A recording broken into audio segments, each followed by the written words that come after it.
Shalom friends, एक बार फिर से आप सभी का स्वागत है। आज मैं आपके लिए लेकर आई हूँ एक 1 ईयर बाइबल रीडिंग कैलेंडर। अगर आपका कोई बाइबल रीडिंग रूटीन नहीं है और आप कभी भी अपनी पूरी बाइबल कंप्लीट नहीं कर पाए हैं, तो ये वीडियो आपके लिए है। इसमें ओल्ड टेस्टमेंट और न्यू टेस्टमेंट के सभी चैप्टर्स को डे वाइज ऑर्गेनाइज किया गया है। डे 1 से लेकर डे 365 तक के सभी चैप्टर्स आपको यहाँ मिलेंगे। डे 365 पर आप अपनी पूरी बाइबल कंप्लीट कर पाएंगे, तो आप इसके द्वारा आशीषित हों। और अगर आपको ये वीडियो पसंद आती है तो आप अपने फैमिली और फ्रेंड्स से शेयर करें, और अगर आप चाहें तो आप सब्सक्राइब, लाइक और कमेंट भी करें और बेल आइकन को प्रेस करके नोटिफिकेशन ऑन करना ना भूलें। So praise the lord, shalom to everyone. Let's get started.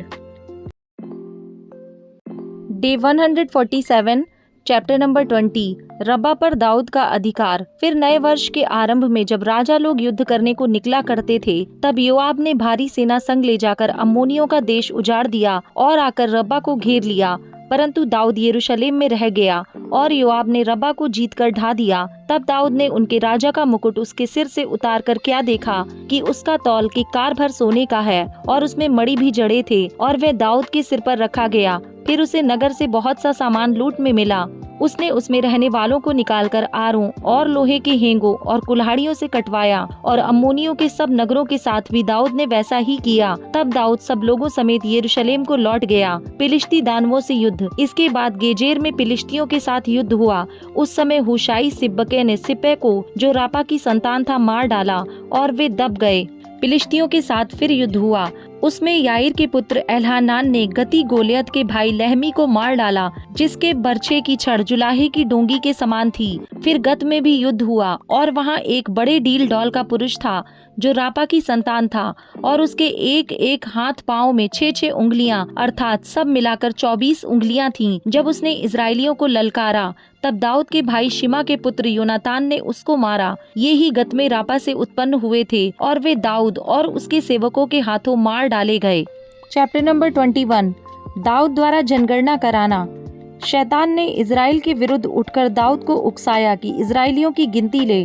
तब दाऊद ने योआब और प्रजा के हाकिमों से कहा, तुम जाकर बेरशेबा से ले दान तक इजराइलियों की गिनती लेकर मुझे बताओ कि मैं जान लूं कि वे कितने हैं। योआब ने कहा, यहोवा की प्रजा कितनी ही क्यों ना हो, वह उसको 100 गुना बढ़ा दे। परंतु हे मेरे प्रभु, हे राजा, क्या वे सब राजा के अधीन नहीं हैं? मेरा प्रभु ऐसी बात क्यों चाहता है? वह इजराइल पर दोष लगने का कारण क्यों बने? तो भी राजा की आज्ञा योआब पर प्रबल हुई। तब योआब विदा होकर सारे इजराइल में घूमकर यरूशलेम को लौट आया। तब योआब ने प्रजा की गिनती का जोड़ दाऊद को सुनाया, और सब तलवार चलाने वाले पुरुष इजराइल के तो 11 लाख और यहूदा के 4,70,000 ठहरे। परंतु इनमें योआब ने लेवी और बिन्यामीन को ना गिना, क्योंकि वह राजा की आज्ञा से घृणा करता था। यह बात परमेश्वर को बुरी लगी, इसलिए उसने इजराइल को मारा। दाऊद ने परमेश्वर से कहा, यह काम जो मैंने किया वह महापाप है, परंतु अब अपने दास का अधर्म दूर कर, मुझसे तो बड़ी मूर्खता हुई है। तब यहोवा ने दाऊद के दर्शी गाद से कहा, जाकर दाऊद से कह, यहोवा यूं कहता है कि मैं तुझको 3 विपत्तियां दिखाता हूँ,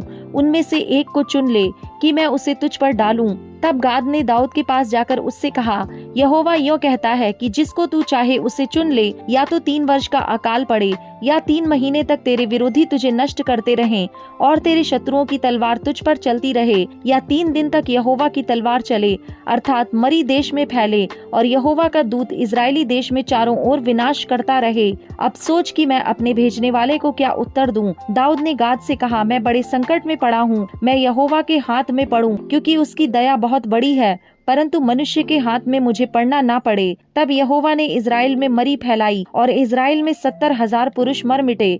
फिर परमेश्वर ने एक दूत यरूशलेम को भी उसका नाश करने को भेजा, और वह नाश करने ही पर था कि यहोवा दुख देने से खेदित हुआ, और नाश करने वाले दूत से कहा, बस कर, अब अपना हाथ खींच ले। उस समय यहोवा का दूत यबूसी ओरनान के खलिहान के पास खड़ा था। दाऊद ने आंखें उठाकर देखा कि यहोवा का दूत हाथ में खींची हुई और यरूशलेम के ऊपर बढ़ाई हुई एक तलवार लिए हुए आकाश के बीच खड़ा है। तब दाऊद और पुरनिये टाट पहने हुए मुंह के बल गिरे। तब दाऊद ने परमेश्वर से कहा, जिसने प्रजा की गिनती लेने की आज्ञा दी थी, वह क्या मैं नहीं हूँ? हाँ, जिसने पाप किया और बहुत बुराई की है, वह तो मैं ही हूँ। परंतु इन भेड़ बकरियों ने क्या किया है? इसलिए हे मेरे परमेश्वर यहोवा, तेरा हाथ मेरे पिता के घराने के विरुद्ध हो, परंतु तेरी प्रजा के विरुद्ध ना हो कि वे मारे जाएं। तब यहोवा के दूत ने गाद को दाऊद से यह कहने की आज्ञा दी कि दाऊद चढ़कर यबूसी ओर्नान के खलिहान में यहोवा की एक वेदी बनाए। गाद के इस वचन के अनुसार जो उसने यहोवा के नाम से कहा था, दाऊद चढ़ गया। तब ओर्नान ने पीछे फिर के दूत को देखा और उसके चारों बेटे जो उसके संग थे छिप गए। ओर्नान उस समय गेहूं दाव रहा था। जब दाऊद ओर्नान के पास आया, तब ओर्नान ने दृष्टि करके दाऊद को देखा और खलिहान से बाहर जाकर भूमि तक झुककर दाऊद को दंडवत किया। तब दाऊद ने ओर्नान से कहा, इस खलिहान का स्थान मुझे दे दे कि मैं इस पर यहोवा की एक वेदी बनाऊं। उसका पूरा दाम लेकर उसे मुझको दे दे कि यह विपत्ति प्रजा से दूर की जाए। ओर्नान ने दाऊद से कहा, इसे ले ले और मेरे प्रभु राजा को जो कुछ भाए वह वही करे। सुन, मैं तुझे होम बलि के लिए बैल और ईंधन के लिए दावने के हथियार और अन्न बलि के लिए गेहूं, यह सब मैं देता हूँ। राजा दाऊद ने ओर्नान से कहा, नहीं, मैं अवश्य इसका पूरा दाम ही देकर इसे मोल लूंगा। जो तेरा है उसे मैं यहोवा के लिए नहीं लूंगा और न सेतमेत का होम बलि चढ़ाऊंगा। तब दाऊद ने उस स्थान के लिए ओर्नान को 600 शेकेल सोना तौल दिया। तब दाऊद ने वहाँ यहोवा की एक वेदी बनाई और होम बलि और मेल बलि चढ़ाकर यहोवा से प्रार्थना की, और उसने होम बलि की वेदी पर स्वर्ग से आग गिराकर उसकी सुन ली। तब यहोवा ने दूत को आज्ञा दी और उसने अपनी तलवार फिर म्यान में कर ली, यह देखकर कि यहोवा ने यबूसी ओर्नान के खलिहान में मेरी सुन ली है। दाऊद ने उसी समय वहाँ बलिदान किया। यहोवा का निवास जो मूसा ने जंगल में बनाया था और होम बलि की वेदी, ये दोनों उस समय गिबोन के ऊंचे स्थान पर थे। परंतु दाऊद परमेश्वर के पास उसके सामने ना जा सका, क्योंकि वह यहोवा के दूत की तलवार से डर गया था। Chapter number 22। तब दाऊद कहने लगा, यहोवा परमेश्वर का भवन यही है और इज़राइल के लिए होम बलि की वेदी यही है। मंदिर निर्माण की तैयारी। तब दाऊद ने इज़राइल के देश में जो परदेशी थे उनको इकट्ठा करने की आज्ञा दी और परमेश्वर का भवन बनाने को पत्थर गढ़ने के लिए संग तराश ठहरा दिए। फिर दाऊद ने फाटकों के किवाड़ों की कीलों और जोड़ों के लिए बहुत सा लोहा और तौल से बाहर बहुत पीतल और गिनती से बाहर देवदारू के पेड़ इकट्ठे किए, क्योंकि सीदोन और सोर के लोग दाऊद के पास बहुत से देवदारू के पेड़ लाए थे। और दाऊद ने कहा, मेरा पुत्र सुलेमान सुकुमार और लड़का है, और जो भवन यहोवा के लिए बनाना है उसे अत्यंत तेजोमय और सब देशों में प्रसिद्ध और शोभायमान होना चाहिए, इसलिए मैं उसके लिए तैयारी करूंगा। अतः दाऊद ने मरने से पहले बहुत तैयारी की। फिर उसने अपने पुत्र सुलेमान को बुलाकर इज़राइल के परमेश्वर यहोवा के लिए भवन बनाने की आज्ञा दी। दाऊद ने अपने पुत्र सुलेमान से कहा, मेरी हार्दिक इच्छा तो थी कि मैं अपने परमेश्वर के नाम का एक भवन बनाऊं, परंतु यहोवा का यह वचन मेरे पास पहुंचा, तूने लहू बहुत बहाया और बड़े बड़े युद्ध किए हैं, इसलिए तू मेरे नाम का भवन ना बनाने पाएगा, क्योंकि तूने भूमि पर मेरी दृष्टि में बहुत लहू बहाया है। देख, तुझसे एक पुत्र उत्पन्न होगा जो शांत पुरुष होगा, और मैं उसको चारों ओर के शत्रुओं से शांति दूंगा।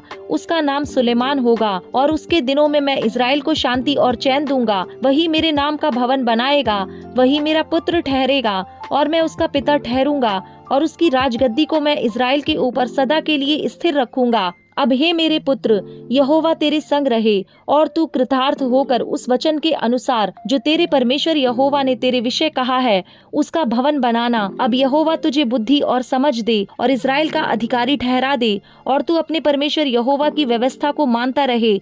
तू तब ही कृतार्थ होगा जब उन विधियों और नियमों पर चलने की चौकसी करेगा जिनकी आज्ञा यहोवा ने इज़राइल के लिए मूसा को दी थी। हियाव बांध और दृढ़ हो, मत डर और तेरा मन कच्चा ना हो। सुन, मैंने अपने क्लेश के समय यहोवा के भवन के लिए 1 लाख किक्कार सोना और 10 लाख किक्कार चांदी और पीतल और लोहा इतना इकट्ठा किया है कि बहुतायत के कारण तौल से बाहर है, और लकड़ी और पत्थर मैंने इकट्ठे किए हैं, और तू उनको बढ़ा सकेगा। तेरे पास बहुत कारीगर हैं, अर्थात पत्थर और लकड़ी के काटने और गढ़ने वाले, वरन सब भांति के काम के लिए सब प्रकार के प्रवीण पुरुष हैं। सोना चांदी पीतल और लोहे की तो कुछ गिनती नहीं है, अतः तू उस काम में लग जा। यहोवा तेरे संग नित रहे। फिर दाऊद ने इज़राइल के सब हाकिमों को अपने पुत्र सुलेमान की सहायता करने की आज्ञा यह कहकर दी, क्या तुम्हारा परमेश्वर यहोवा तुम्हारे संग नहीं है? क्या उसने तुम्हें चारों ओर से विश्राम नहीं दिया? उसने तो देश के निवासियों को मेरे वश में कर दिया है, और देश यहोवा और उसकी प्रजा के सामने दबा हुआ है। अब तन मन से अपने परमेश्वर यहोवा के पास जाया करो और जी लगाकर यहोवा परमेश्वर का पवित्र स्थान बनाना, कि तुम यहोवा की वाचा का संदूक और परमेश्वर के पवित्र पात्र उस भवन में लाओ जो यहोवा के नाम का बनने वाला है। John chapter number 10 verse number 22 to 42। यहूदियों का अविश्वास। यरूशलेम में स्थापन पर्व मनाया जा रहा था और जाड़ी की ऋतु थी। यीशु मंदिर में सुलेमान के ओसारे में टहल रहा था। तब यहूदियों ने उसे आ घेरा और पूछा, तू हमारे मन को कब तक दुविधा में रखेगा? यदि तू मसीह है तो हमसे साफ साफ कह दे। यीशु ने उन्हें उत्तर दिया, मैंने तुमसे कह दिया पर तुम विश्वास करते ही नहीं। जो काम मैं अपने पिता के नाम से करता हूँ वे ही मेरे गवाह हैं, परंतु तुम इसलिए विश्वास नहीं करते क्योंकि मेरी भेड़ों में से नहीं हो। मेरी भेड़ें मेरा शब्द सुनती हैं और मैं उन्हें जानता हूँ और वे मेरे पीछे पीछे चलती हैं और मैं उन्हें अनंत जीवन देता हूँ। वे कभी नष्ट ना होंगी और कोई उन्हें मेरे हाथ से छीन ना लेगा। मेरा पिता जिसने उन्हें मुझको दिया है सबसे बड़ा है और कोई उन्हें पिता के हाथ से छीन नहीं सकता। मैं और पिता एक हैं। यहूदियों ने उस पर पथराव करने को फिर पत्थर उठाए। इस पर यीशु ने उनसे कहा, मैंने तुम्हें अपने पिता की ओर से बहुत से भले काम दिखाए हैं, उनमें से किस काम के लिए तुम मुझ पर पथराव करते हो? यहूदियों ने उसको उत्तर दिया, भले काम के लिए हम तुझ पर पथराव नहीं करते, परंतु परमेश्वर की निंदा करने के कारण और इसलिए कि तू मनुष्य होकर अपने आप को परमेश्वर बनाता है। यीशु ने उन्हें उत्तर दिया, क्या तुम्हारी व्यवस्था में नहीं लिखा है, मैंने कहा तुम ईश्वर हो?